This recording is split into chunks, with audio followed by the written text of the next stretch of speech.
당신의 70살, 80살의 노후는 행복할까요? 아니면 외롭고 후회로 가득할까요? OECD 통계에 따르면 많은 이들이 은퇴 후 우울증을 겪고 경제적 어려움에 시달립니다. 특히 한국은 노인의 경제적 어려움과 우울증 비율이 OECD 국가 중 1위입니다. 더 심각한 건 가족들에게조차 외면당하는 경우가 적지 않다는 사실입니다. 혹시 이런 생각해 본 적 있나요? 내 노후는 다를 거야. 나는 가족들이 끝까지 챙겨주겠지. 하지만 현실은 냉정합니다. 평생 가족을 위해 희생했지만 은퇴 후에는 오히려 짐 취급받는 부모들이 많습니다. 한 조사에 따르면 노인 10명 중 4명은 외롭다고 느끼고 절반 이상이 생활비 걱정을 하며 하루하루 버텨가고 있습니다. 그렇다면 행복한 노후를 보내는 사람들은 도대체 뭐가 다를까요? 법륜스님은 노후를 준비하는 사람들에게 이 세 가지를 강조하셨습니다. 오늘 영상 끝까지 보시면 여러분도 후회 없는 노후를 위한 확실한 방법을 알게 됩니다. 이번 사연의 주인공 65살 이용만 씨는 은퇴 후의 삶을 기대하고 있었습니다. 평생 성실하게 일했고 자식들을 뒷바라지하며 살아왔으니 이제는 편안한 노후를 보낼 줄 알았습니다. 하지만 현실은 달랐습니다. 퇴직 후 첫 몇 달은 자유로웠습니다. 늦잠도 자고 보고 싶었던 TV 프로그램도 실컷 볼 수 있었죠. 하지만 시간이 지날수록 불안감이 밀려왔습니다. 한 달에 들어오는 국민연금은 80만 원 남짓. 생활비와 병원비를 감당하기엔 턱없이 부족했습니다. 평생 가족을 위해 희생했는데 자식들에게 손을 벌리긴 어려웠습니다. 처음엔 자식들이 자주 연락했지만 점점 바쁘다는 핑계로 연락이 줄어들었고 이제는 명절에나 얼굴을 볼 수 있었습니다. 친구들을 만나고 싶어도 다들 사는 게 팍팍하다 보니 자주 만날 수도 없었습니다. 동네 공원에서 혼자 시간을 보내는 일이 많아졌습니다. 그런데 설상가상으로 건강도 나빠지기 시작했습니다. 나이가 들수록 무릎이 쑤시고 허리가 아팠지만 병원비가 부담돼 참고 지냈습니다. 어느 날 갑자기 혈압이 치솟고 가슴이 답답해져 병원에 갔더니 의사는 당뇨 위험이 있다고 경고했습니다. 운동도 하고 건강 관리도 하셔야 합니다. 라는 말에 고개를 끄덕였지만 집에 돌아오니 다시 무기력감이 몰려왔습니다. 경제적인 어려움은 스트레스를 불러왔고 스트레스는 감정을 더 예민하게 만들었습니다. 예전에는 가족들에게 서운한 일이 있어도 참을 수 있었지만 이제는 작은 일에도 화가 났습니다. 혼자 집에서 TV를 보다가도 갑자기 우울해지고 지나간 일들이 떠올라 자꾸만 짜증이 났습니다. 동네에서 우연히 만난 친구와 대화를 나누다가도 감정 조절이 잘 되지 않았습니다. 우리도 이제 늙었네. 라는 말에 별것 아닌데도 화가 났습니다. 나는 이렇게 힘든데 남들은 다 잘 사는 것 같아서 괜히 신경이 곤두섰습니다. 이제 이용만 씨에게는 기대할 것도 기댈 곳도 없었습니다. 몸은 아프고 경제적으로는 막막하고 만나주는 사람도 없었습니다. 젊을 때는 가족을 위해 달려왔지만 정작 노후에는 아무도 자신을 챙겨주지 않는다는 사실이 가슴 깊이 와닿았습니다. 나는 자식들이 끝까지 챙겨줄 줄 알았는데 이제야 그는 깨달았습니다. 노후는 누구도 책임져 주지 않는다는 걸. 어느 날 이용만 씨는 무기력하게 TV를 보다가 유튜브를 켰습니다. 평소처럼 뉴스 클립을 찾아보려던 참이었습니다. 그런데 알고리즘이 추천해준 영상 하나가 눈에 띄었습니다. 제목은 인생의 노후를 어떻게 보내야 되는가 였습니다. 그리고 썸네일 속 법륜스님의 모습이 눈에 들어왔습니다. 별 생각 없이 영상을 눌렀습니다. 처음에는 그냥 흘려듣듯 틀어놓았지만 법륜스님은 이렇게 말합니다. 영상 속 스님의 목소리는 담담했지만 어쩐지 가슴 한쪽이 뜨끔해졌습니다. 마치 내 속을 들여다본 사람처럼 내가 하고 있던 생각과 느끼고 있던 감정을 하나하나 짚어주고 있었습니다. 어쩌면 내 이야기를 하고 있는 건가? 그동안 쌓여있던 서운함, 외로움, 그리고 불안감이 순간적으로 몰려왔습니다. 그런데 이상하게도 영상이 끝날 무렵에는 그 감정이 조금 가라앉는 듯한 느낌이 들었습니다. 오랜만에 누군가에게 따끔한 충고를 들은 것 같았고 한편으로는 위로를 받은 것 같기도 했습니다. 이용만 씨는 멍하니 화면을 바라보다가 다시 처음으로 되돌려 영상을 보기 시작했습니다.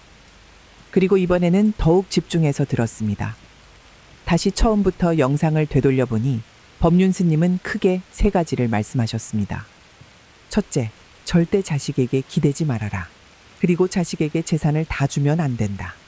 부모는 자식을 키우면서 나중에 크면 나를 잘 챙겨주겠지 하는 기대를 하지만 자식은 부모를 부양하는 존재가 아닙니다. 자식도 자기 삶이 바쁩니다.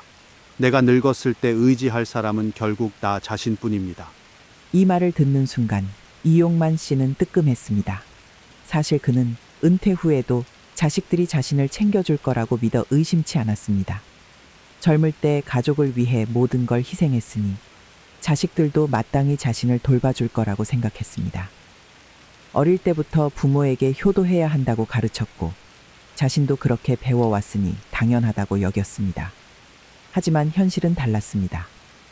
자식들은 각자 가정을 꾸리고 살기 바빴고 직장일에 치여 하루하루를 버텨내는 것조차 힘들어 보였습니다. 예전에는 주말마다 찾아와 손주들과 함께 밥을 먹고 가던 자식들이 이제는 한 달에 한 번도 보기 어려워졌습니다. 처음에는 일이 많아 바쁘다는 말에 이해하려 했지만 점점 연락도 뜸해졌고 어느 순간부터는 명절이 되어야 얼굴을 볼 수 있는 사이가 되었습니다. 이용만 씨는 처음엔 조금 서운했지만 한편으로는 자식들이 자신의 삶을 열심히 살아가고 있다는 생각이 들었습니다. 자신도 젊었을 땐 일과 가정에 치여 부모를 자주 찾아뵙지 못했던 기억이 떠올랐습니다. 나도 그랬는데 아이들도 지금은 자기 자리에서 바쁘게 살아가는 거겠지. 그는 자식들이 변한 것이 아니라 자식도 각자의 삶을 꾸려가는 과정에 있다는 것을 인정하기로 했습니다. 그러나 자식에 대한 기대가 완전히 사라진 것은 아니었습니다. 자식이 바쁘다는 걸 알면서도 가끔은 문득 한 번쯤 더 연락해주면 좋을 텐데 하는 생각이 들었습니다. 하지만 이번엔 법륜스님의 말씀을 듣고 그는 깨달았습니다. 부모가 자식을 키우는 것은 당연한 일이지만 그렇다고 해서 자식이 부모를 부양해야 하는 건 아닙니다. 자식도 자기 삶을 살아야 합니다. 부모가 자식에게 기대면 기대할수록 실망과 불행만 커집니다. 이용만 씨는 이 말이 머릿속을 맴돌았습니다. 자식들이 자신을 돌보지 않는 것이 아니라 자신이 자식들에게 기대려 했던 마음이 실망으로 바뀌었던 것이었습니다. 또한 자식들이 자신을 찾아오지 않는 것도 오히려 좋다고 생각하는 게 더 현명한 선택이라는 법륜스님의 말에 이용만 씨는 다시 한번 깊은 생각에 잠겼습니다. 부모에게 자주 연락하고 찾아오는 자식이 꼭 효자인 것은 아닙니다. 오히려 부모에게 뭔가 바라는 것이 있을 때 더 자주 연락하는 경우도 많습니다. 부모에게 기대할 것이 없는 자식은 자기 삶을 열심히 살아갑니다. 그러니 자식이 자주 찾아오지 않는 것이 오히려 더 좋은 일입니다. 그동안 자식들이 예전보다 연락이 줄어든 걸 섭섭하게 여겼지만 돌이켜보면 경제적으로 힘들 때, 도움이 필요할 때 더 연락이 많았다는 사실을 떠올렸습니다. 돈을 빌려달라고 하거나 손주를 봐달라고 부탁할 때는 잦던 연락이 아무런 부탁할 일이 없을 땐 뜸해지곤 했습니다. 그렇다면 자식들이 연락을 자주 하지 않는다는 건 자기 삶을 잘 꾸려가고 있다는 뜻이겠구나. 그는 예전과는 다른 시각으로 상황을 바라보기 시작했습니다. 자식들이 자주 찾아오지 않는다는 건 그들이 스스로 삶을 잘 꾸려가고 있고 부모에게 기대지 않고 있다는 의미일지도 모른다고 생각하니 마음이 한결 편해졌습니다. 그리고 이제는 자식들에게 바라는 마음을 내려놓고 스스로의 삶을 더 충실하게 살아야겠다고 결심했습니다. 자식이 아닌 나 자신을 돌보는 것이 진정한 노후 준비라는 걸 깨닫고 나니 그동안 자신을 힘들게 했던 섭섭함과 외로움이 조금씩 사라지고 있었습니다. 둘째, 쓸데없는 생각을 버려라. 법륜스님은 이렇게 말씀하셨습니다. 지나간 후회나 미래에 대한 걱정, 그리고 죽음에 대한 두려움은 모두 망상입니다. 생각은 끝없이 흘러가지만 현실은 오직 지금뿐입니다. 망상 속에서 살지 말고 지금 이 순간을 살아야 합니다. 우리는 살아가면서 크고 작은 걱정과 후회를 반복하며 삽니다. 과거의 실수를 떠올리며 그때 그렇게 했더라면 더 나았을 텐데 하고 후회하거나 앞으로 어떻게 될까? 나중에 아프면 어떡하지? 같은 생각을 하면서 불안해합니다. 하지만 이런 생각들은 과연 의미가 있을까요? 후회한다고 해서 과거가 바뀌는 것도 아니고 걱정한다고 해서 미래가 내 뜻대로 되는 것도 아닙니다. 그럼에도 불구하고 사람들은 과거와 미래에 대한 쓸데없는 생각에 사로잡혀 지금 이 순간을 놓쳐버립니다. 법륜 스님은 과거와 미래에 매여 사는 것은 어리석은 일이라고 하십니다. 과거는 이미 지나간 것이고 미래는 아직 오지 않았기에 존재하는 것은 오직 지금뿐입니다. 그런데도 사람들은 존재하지 않는 과거와 미래에 얽매여 불행해합니다. 결국 후회도 걱정도 모두 머릿속에서 만들어낸 허상이며 우리가 할 수 있는 것은 지금 이 순간을 살아가는 것뿐입니다. 망상을 버리기 위해서는 현재를 온전히 경험하는 연습이 필요합니다.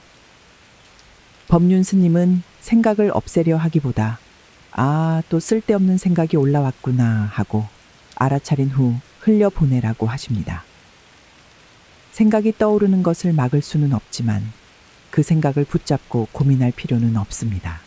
떠오르는 대로 두되 거기에 휘둘리지 않는 것이 중요합니다. 현재를 경험하는 가장 쉬운 방법은 일상에서 집중하는 습관을 들이는 것입니다. 밥을 먹을 때는 TV를 보거나 다른 생각을 하지 말고 음식의 맛과 향을 느끼며 씹는 감각에 집중해야 합니다. 걸을 때도 머릿속으로 온갖 걱정을 하며 걷는 것이 아니라 발이 땅을 디디는 감각과 바람이 스치는 느낌, 햇살이 따뜻한 기운을 온전히 느끼는 것이 중요합니다. 사람들이 노후에 불안하고 외로운 이유도 결국 현재를 살지 않기 때문입니다. 나는 앞으로 몇 년이나 더 살 수 있을까? 나중에 아프면 어떡하지? 같은 생각을 반복하며 스스로를 불안하게 만듭니다. 하지만 법륜 스님은 죽음도 걱정할 필요가 없다고 하십니다. 죽음은 내가 통제할 수 있는 것이 아니므로 그저 내가 할 수 있는 일을 하면 됩니다. 걱정을 해서 해결될 일이 아니라면 애초에 걱정할 필요가 없는 것입니다. 현재를 살기 시작하면 불안과 외로움은 자연스럽게 사라집니다. 과거를 후회하지 않고 미래를 걱정하지 않으며 지금 내가 하는 행동에 온전히 집중하는 것. 그것이야말로 가장 자유롭고 행복한 삶이라는 것을 법륜 스님은 강조하십니다. 마지막 누울 자리가 있다면 그것만으로도 행운이다.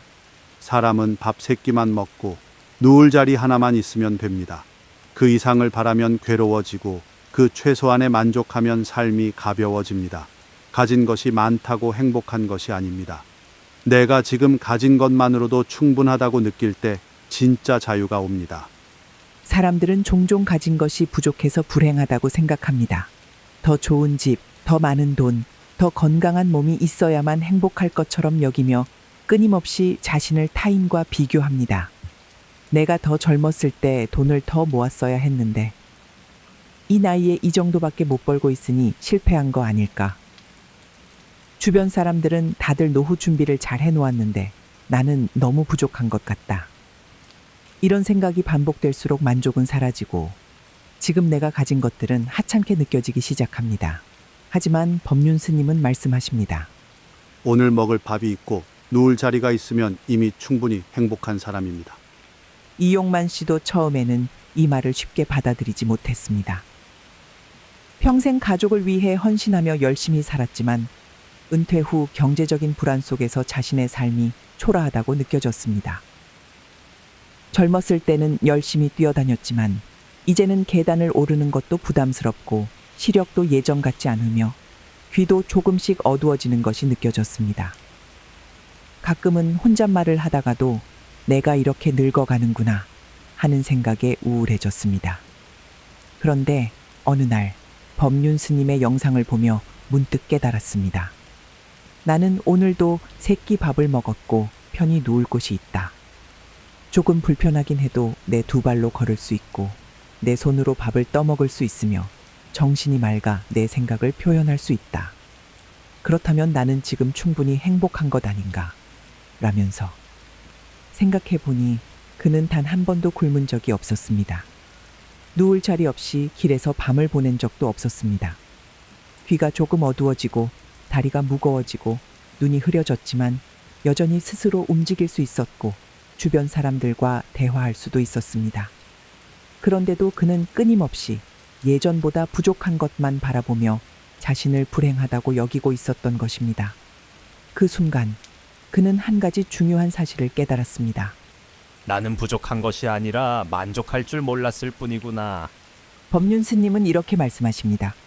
귀가 좀 안 들리고 다리가 아파 오래 걷기 힘들고 눈이 흐려져도 괜찮습니다. 정신이 맑고 몸을 움직일 수 있다면 그것만으로도 엄청난 행운입니다. 젊었을 때는 모든 것이 당연하게 느껴졌습니다. 하지만 나이가 들수록 혼자 밥을 먹을 수 있고 스스로 걸을 수 있으며 주변 사람들과 이야기할 수 있는 것만으로도 얼마나 소중한 일인지 깨닫게 됩니다. 우리는 흔히 나이가 들면 삶의 질이 떨어진다고 생각합니다. 하지만 법륜 스님은 그건 단지 생각일 뿐이다 라고 하십니다. 몸이 조금 불편해도 스스로 움직일 수 있다면 그 자체로도 충분히 행복할 수 있다는 것입니다. 그렇다면 우리는 과연 무엇을 더 바랄까요?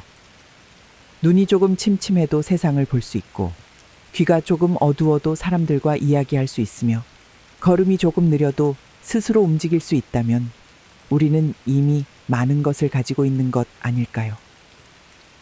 이제 이용만 씨는 예전처럼 불만을 품지 않습니다. 그는 오늘 하루도 세 끼 밥을 먹고 따뜻한 침대에 누울 수 있음에 감사하며 살아갑니다. 젊었을 때와 비교하는 대신 지금 이 순간 내가 누리고 있는 것들을 바라보기로 했습니다. 법륜 스님의 말씀처럼 지금 내가 가진 것만으로도 충분하다고 여길 때 진정한 자유와 행복이 찾아옵니다. 자, 여러분들 법륜 스님의 3가지 말씀 잘 들으셨나요? 노후를 걱정하며 돈, 건강, 인간관계에 대한 고민을 하는 것은 자연스러운 일입니다. 하지만 결국 가장 중요한 것은 기대하지 않고 비교하지 않으며 지금 이 순간을 살아가는 것이라는 사실을 깨닫게 됩니다. 자식에게 기대지 않는 것이 필요합니다. 부모로서 최선을 다했다면 그것으로 충분합니다. 자식이 자주 찾아오지 않는다고 서운해할 필요도 없습니다.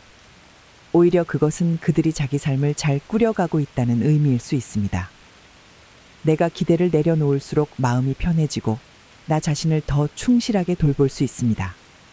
불필요한 생각을 버리는 것도 중요합니다. 과거의 후회와 미래에 대한 불안을 내려놓지 않으면 지금 이 순간을 온전히 살아갈 수 없습니다. 지나간 일을 붙잡고 괴로워하거나 오지도 않은 일을 걱정하면서 시간을 허비하는 것은 아무 의미가 없습니다. 지금 할 수 있는 일에 집중하는 것이야말로 진정한 행복을 찾는 길입니다. 삶의 기준을 단순하게 하는 것도 필요합니다. 우리는 더 많이 가져야 행복할 것이라고 착각하지만 실상 행복은 물질적인 것이 아닙니다. 밥을 먹을 수 있고 쉴 곳이 있으며 스스로 움직일 수 있다면 그것만으로도 충분한 삶입니다. 몸이 조금 불편해져도 예전보다 기력이 떨어져도 지금 내가 할 수 있는 일들이 남아 있다면 우리는 여전히 많은 것을 누리고 있는 것입니다. 우리는 흔히 나이가 들면 삶이 힘들어진다고 생각합니다. 그러나 다시 한번 말씀드리지만 법륜 스님은 그건 단지 생각일 뿐이다 라고 하십니다. 결국 노후의 행복은 환경이 아니라 내가 어떤 마음으로 살아가느냐에 달려 있습니다. 이제 우리는 선택해야 합니다. 노후를 후회와 불안 속에서 살아갈 것인가? 아니면 지금 이 순간을 온전히 받아들이며 행복하게 살아갈 것인가? 법륜 스님의 말씀처럼 지금 내가 가진 것만으로도 충분하다고 느낄 때 진정한 자유와 행복이 찾아옵니다.